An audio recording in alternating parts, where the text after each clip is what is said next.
Now that we know how each individual square of the periodic table works, we got to kind of think big picture. We want to know and understand what's happening on this as a whole.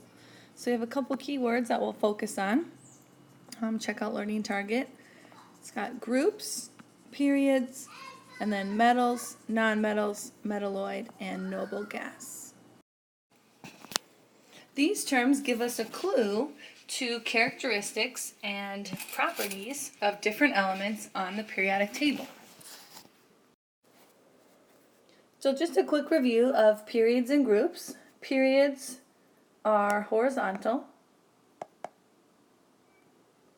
They go across the periodic table this way. They give me a clue to the number of energy levels or rings that an atom has. The other category was groups. We know groups are vertical. They go up and down. And groups tell me the number of valence or outer electrons. So on the right hand side you have that little spot to just remind yourself of those directions. Again, periods is horizontal, groups is vertical, and of each characteristic. Energy levels are rings and outer electrons. So we want to record this information on our big periodic table too. So on the big one that you've got for the unit, we want to make sure that we label the horizontal rows. So starting at the top up here by hydrogen, we want to record that as a 1. Working our way down, 2, 3, 4, 5, 6, 7. So record 1 through 7, and I would put a couple arrows on here just reminding ourselves, okay, those go this direction. We also want to label our groups. Groups also start at the hydrogen, 1 at the top there, followed by 2. We're going to skip this whole indent down here. We'll kind of save that for a little bit later in chemistry. Then we've got 3 above boron, 4, 5, 6, 7, and this group is known as group 8 or 0. Again, groups go vertically and they tell me exactly how many outer electrons there are. So we want to lead our discussion today by figuring out, well, why are these outer electrons so important? What do I need to know about that information? Well, outer electrons tell me all about the atom's reactivity. Right? The whole idea of chemistry is that elements are reacting and bonding with each other, creating new substances, property changes, reactions, things like that. And so when we look at the reactivity of the different elements, we're able to tell that by looking at the group number. And so we can see an example here of 2 atoms drawn in. Right? Here's our sodium atom. And as we look at it, we can figure out its valence electron by knowing exactly how many electrons on its outer shell. So for sodium, if I just kind of trace this outer shell, it will give me a clue. I look how many are on it. There's just one valence electron. So even though it has more within the rings, just 1 valence. Here for carbon, again, outer shell, I've got 1, 2, 3, 4, so 4 valence. So how many electrons are on the outermost energy level? So I can look at the periodic table and see, okay, anyone in this group is going to have 5 outer electrons, right? Anyone in this group will have 2 outer electrons. So a lot of information. So that group number is telling me outer electrons, but there's one kind of special group, and that's this 8 or 0 group. They're special because they already have what is known as a full outer shell. They've got 8 electrons in their outer shell, and we're going to start kind of talking about this as like our magic number. There's 8 electrons that max the shell out. So when the element has 8 electrons, it's considered to be full. Most elements on the periodic table do not have that magic number of 8, and so they must react with other elements. And when they do that, they are then gaining, losing, or sharing electrons to get them to that happy stable 8. So let's do a little practice here as we take a look at our examples. We've got 3 atoms, phosphorus, copper, and neon. We want to figure out what period and what group each one of these is. So again, period is looking at how many rings. When we count our phosphorus, 1, 2, 3. See, it's got 3 periods. Look at group number. We're checking to see how many in the outermost ring.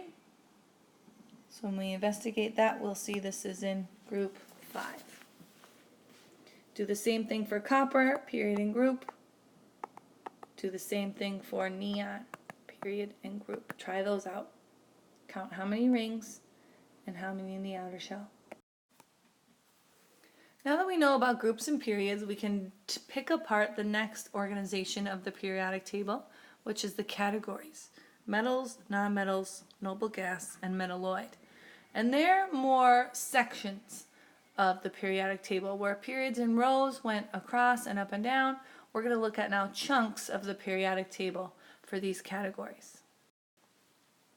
Our first one we'll focus on is metals. Metals are most elements on the periodic table. So as we get this colored, you'll see that metals make up the largest group. Here's our key characteristics for metals. We know that they are shiny, right? You think of a metal, you probably think of it reflecting some light, so it does have some shine to it. They are good conductors, which means they can transfer heat and electricity well. They're malleable, meaning they're easy to bend, right? I can shape them, bend them, and not have them snap. And they also like to easily lose electrons, and that goes back to our reactivity discussion. Okay?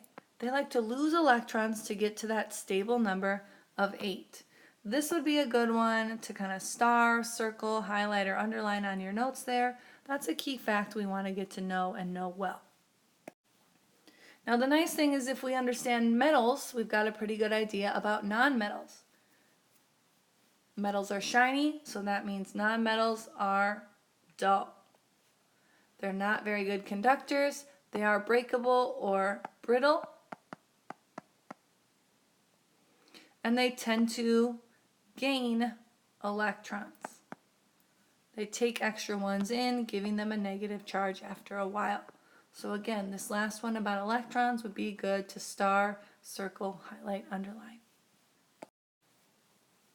So now we want to locate where these are on the periodic table. My first group I have highlighted here are metals. We can see up here I've color-coded all the metals in the key. And then looking at your periodic table, you should be able to shade in this section on metals, carefully filling in this section, staying up against the line, as well as the 2 columns down on the bottom. And remember, I said most of the periodic table of elements are part of the metals category, and you can see that now. Choose a second color for your periodic table. These are the nonmetals. Nonmetals are a much smaller group, and I can find them in 2 locations. This upside down triangle here with a lot of common elements that you know, carbon, oxygen, sulfur, and also hydrogen way over here. So as you finish coloring, make sure you hop over to the right hand side and just record a couple elements that go both in the metals category and the nonmetals category.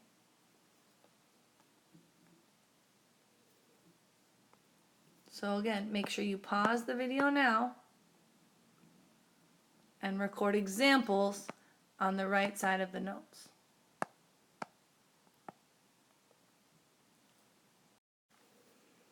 With your third color, we'll color in the group known as metalloids. Metalloids can be found between the metals and the nonmetals. So they're a little bit of a hybrid between the 2. So go ahead and pause the video, get those colored in, and then we'll look at some of its characteristics.